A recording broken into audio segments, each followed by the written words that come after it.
we have an EBITDA number, and from there, the market assigns a multiple on that.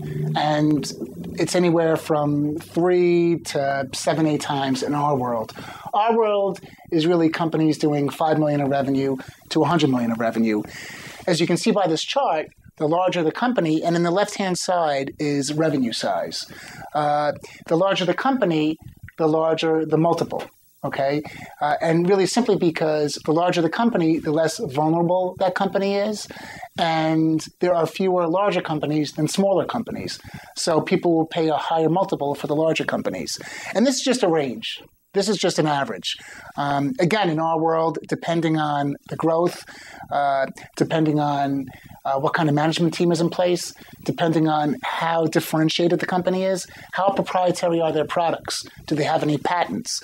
Again, I'm trying to give you all the factors that add to the value. How clean are the numbers?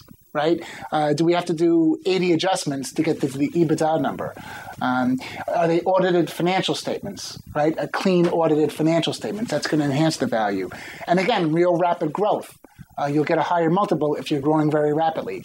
So all those factors play into what the multiple is. But the key thing to remember, larger the company, larger the multiple. People come to us and say, well, I heard of a business, just like mine, right in my industry that sold for a 10 times multiple. The first question always is, how large was the company? How large was it revenue-wise? More specifically, really, which we drill down later on, is how large was the EBITDA? How large were the profits? Okay, so that's something important to remember when you're trying to get a handle on the value of your business.